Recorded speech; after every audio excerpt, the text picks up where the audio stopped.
Alors, voici exercice de correction pour les troisièmes, donc des exercices qui pourraient d'ailleurs servir aux quatrièmes quand ils vont suivre le cours sur les statistiques, parce qu'on va être en même temps. Mais là, voilà, c'est pour les troisièmes. Donc ici, on proposait un diagramme qui indiquait le nombre de buts inscrits au cours d'une journée de championnat de Ligue 1.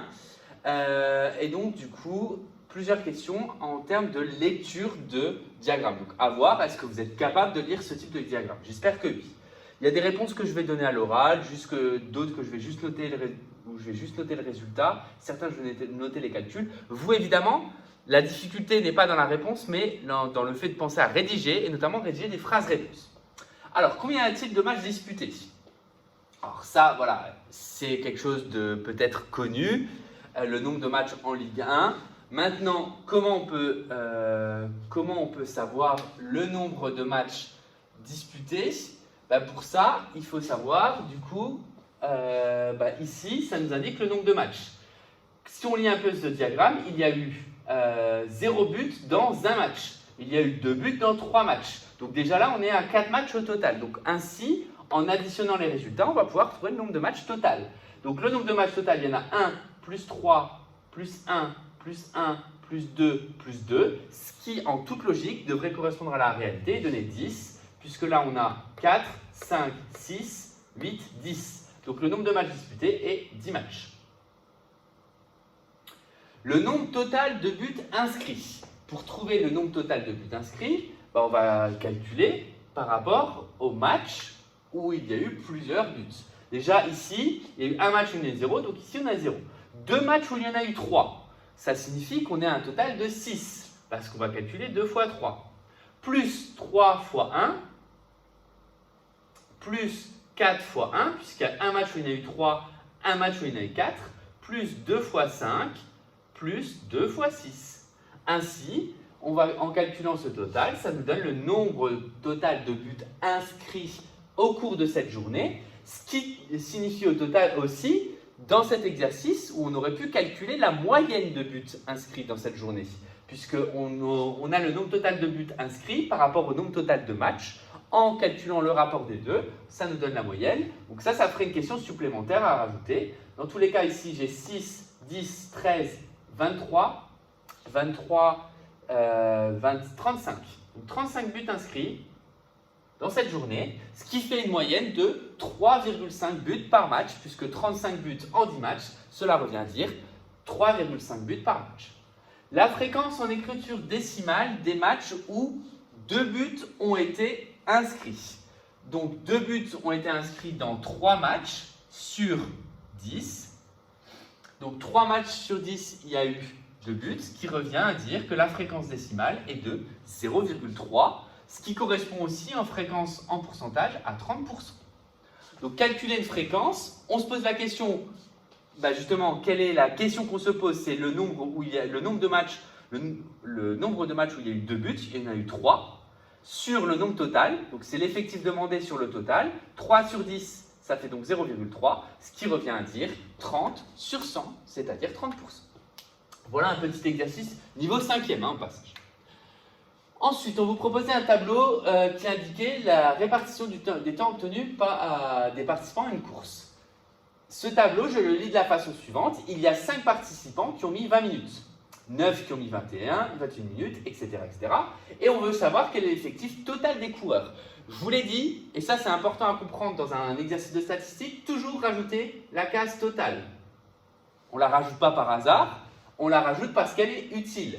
Donc, la case totale, c'est savoir donc calculer 5 plus 9, 14, 24, 36, 40, 47, 50.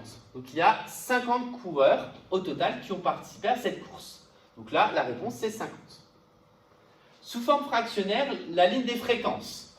La ligne des fréquences, c'est donc calculer l'effectif demandé divisé par l'effectif total.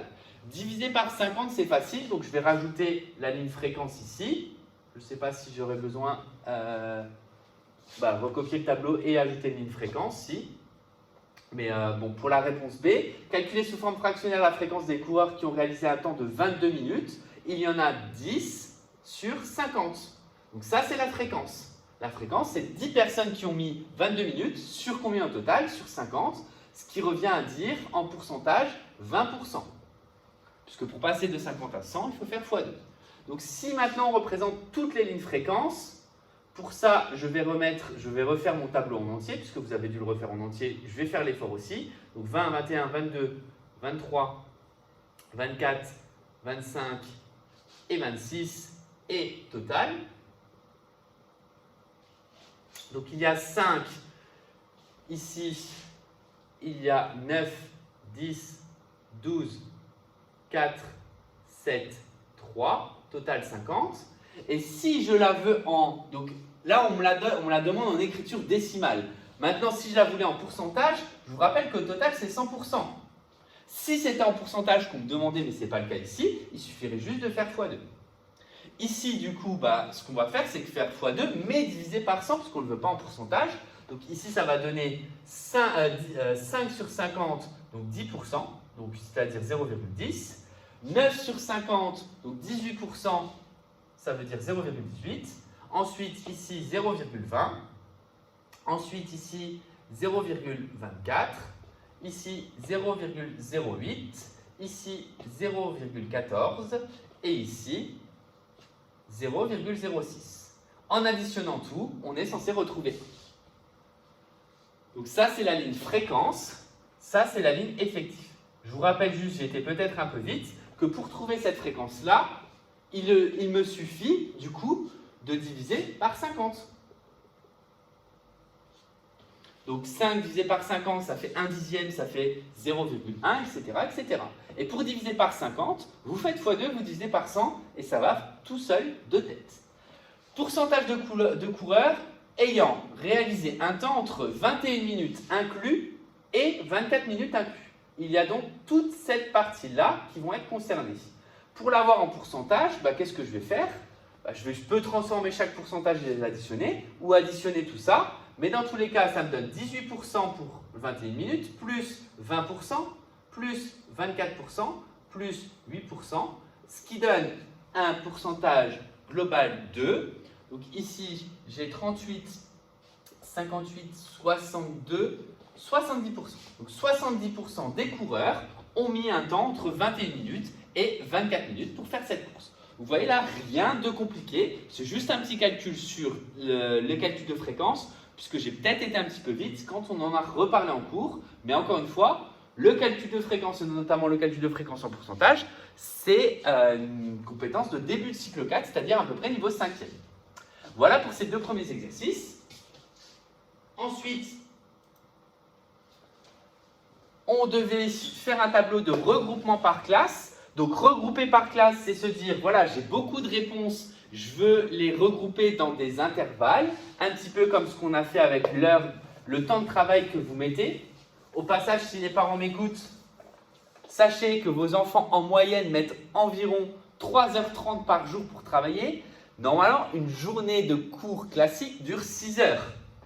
Donc, évidemment, c'est difficile de les faire travailler 6 heures. Mais ça serait bien qu'au moins, et en moyenne, ça veut dire qu'il y en a qui sont en dessous, d'autres qui sont au-dessus et qui sont bien.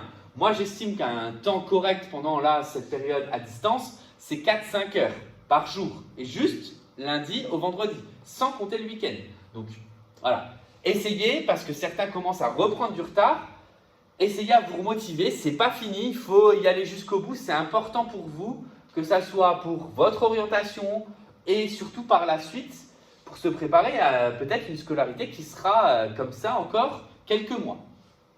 Donc, un vendeur de pommes, il produit et il les trie suivant leur masse, donc masse en grammes. Il en a relevé 40 des pommes et il a relevé les masses, donc là on lit 140 grammes, 120 grammes. Ça c'est une donnée brute, c'est exactement ce que j'ai fait quand j'ai eu vos réponses. Quand j'ai eu vos réponses de l'enquête statistique, je les ai toutes notées et seulement après moi je les ai rangées. Là, c'est pareil, c'est ce que vous deviez faire, c'est ce qu'on appelle un regroupement par classe. On a regroupé en classe d'amplitude 10 toutes les pommes qui vont peser entre 100 grammes et 110 grammes. 100 grammes, vous voyez, un inférieur ou égal, ça on n'en a pas encore spécialement parlé, c'est comme histoire de crochet, ça veut dire que le 100 grammes est inclus. Quand je rajoute une barre au niveau du symbole inférieur, ça veut dire ou égal et ça veut dire qu'il est inclus. Le 110 est exclu, donc je ne devais pas le compter là, et c'est pour ça que si vous comptez tous les nombres qui sont entre 100 et 110, donc là ils ont fait comme un petit pendu de dépouillement, ils en ont compté 4, parce que le carré a 4 côtés. Ici, pour le dépouillement, vous n'étiez pas obligé de le faire, mais dans tous les cas, il me fallait l'effectif. Et il fallait compléter ce tableau, parce qu'après 110, 120, il y avait 120, 130, donc moi je vais le noter sous forme d'intervalle. Ensuite, après 120, 130, il y avait 130, 140. Ensuite, après 130, 140, 140, 150. Et je pense que c'est tout parce que le max, j'ai l'impression de le voir ici, c'est 148. Donc je vais pas au-delà de 150. Et donc après, encore une fois, on n'y va pas par hasard à la case totale. Certains auront peut-être repéré la référence. Donc, ici, le total, on me le donne, c'est 40. J'ai 4 lignes où il y a 10 nombres. Ce que je vous conseille de faire, c'est au fur et à mesure de les barrer. Donc déjà, barrer les 4 qui sont entre 100 et 110. Pour vérifier qu'il y en a bien 4. Donc là, je relève. Dès que je vois entre 100 et 110, je barre. Il n'y en a pas. Il y en a un ici. Il y en a un ici. Et je les barrer au fur et à mesure. Donc 100 et 110, 110 exclu. Il y en a un ici et il m'en manque un. Voilà, un ici. Maintenant, cette fois-ci, c'est entre 110 et 120, 120 exclu. Donc 110, 120, il y en a 1, 2, 3,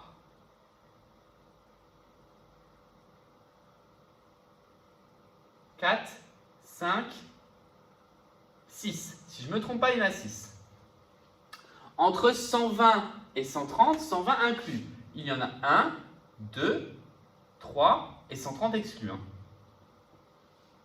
4, 5, 6, 7. Ah, je vois que j'avais oublié un 110. Donc, ici, j'en ai un 110. Donc j'étais à 7, 8, 9, 10, 11. Normalement, il y en a 11. Entre 120 et 130.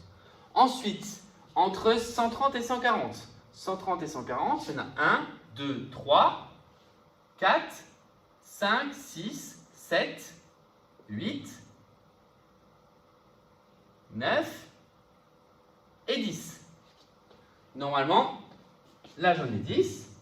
Et donc là, il m'en reste 1, 2, 3, 4, 5, 6, 7. Et si mon total ne donne pas 40, ça veut dire que j'ai fait une erreur quelque part. 7 plus 4, 11, 11, 22, 32 et 39. Donc il m'en manque 1. Il m'en manque 1. Donc j'ai fait 1, 2, 3, 4, 5, 6, 7, 8. C'est 8 ici. Voilà. Vous voyez, ça va vite de faire une erreur. Donc normalement, voilà. On compte, on fait attention, on vérifie, on barre au fur et à mesure.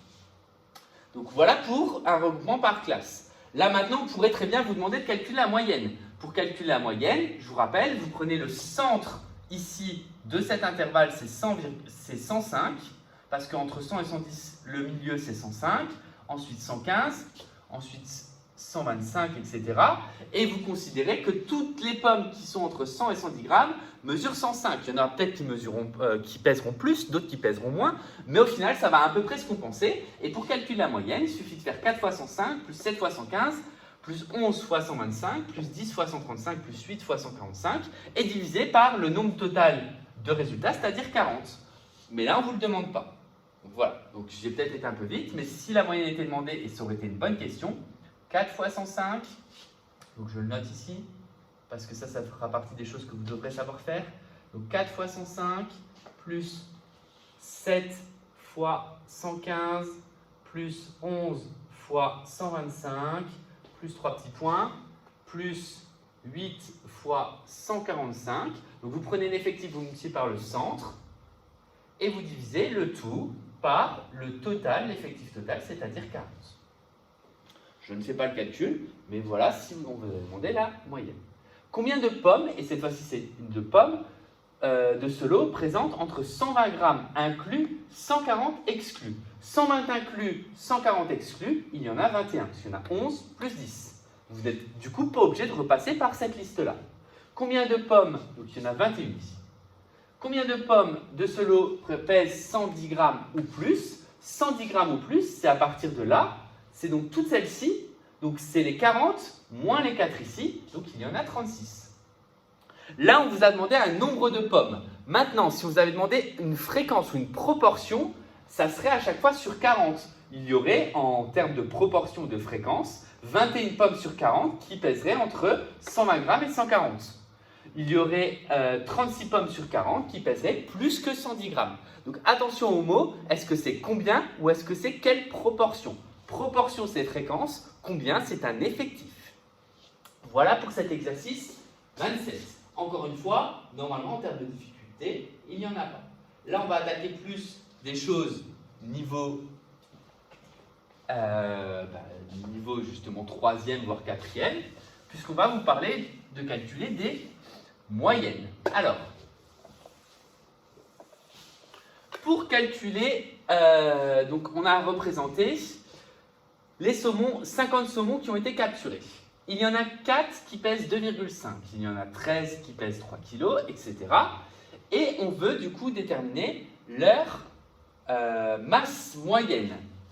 Après, on fera la même chose avec la longueur. Donc là, la moyenne est pondérée par des effectifs. Dès que vous voyez moyenne et que vous voyez effectif, pour calculer la masse moyenne, je vais donc considérer qu'il y en a 4 qui pèsent 2,5. Donc au lieu d'écrire 2,5 plus 2,5 plus 2,5 plus 2,5, 4 fois, je marque 4 fois 2,5. Plus 13 fois 3, plus 3 petits points. Je ne note pas tous les calculs, mais il y a 11 fois 3,5, 7 fois 4, 9 fois 4,5, 4 fois 5, 2 fois 5,5. Donc vous avez le droit sur une copie de noter le début du calcul, plus 3 petits points, 2 fois 5,5. Vous n'oubliez pas les parenthèses ou l'écriture fractionnaire, c'est l'un ou l'autre, là je mets les deux, et vous divisez par l'effectif total. L'effectif total, on me l'a donné, normalement c'est 50. Donc là, normalement, je suis encore censé rajouter ce qu'on ne met pas par hasard, c'est-à-dire le total, et il y en a donc 50. Je vous rassure, je n'ai pas d'action. Donc si je calcule cette moyenne, donc 4, là par contre je suis obligé de tout écrire sur la calculatrice, 4 fois 2,5 plus 13 fois 3 plus 11 fois 3,5 plus 7 fois 4 plus 9 fois 4,5 plus 5 fois 4 plus 2 fois 5,5. Je divise le tout par 50, ça me donne 3,74. Donc ça veut dire qu'en moyenne, les saumons pèsent, leur masse moyenne est de 3,74 kg. Donc si tous les saumons avaient le même poids, enfin la même masse, pardon, ça serait 3,74 kg. Pour la longueur moyenne, même principe. On va donc calculer 5 fois 60, qui a 5 saumons qui mesurent 60 cm, plus 14 fois 65, plus 3 petits points, plus 4 fois 85, le tout divisé par 50, parce qu'il y a 50 saumons.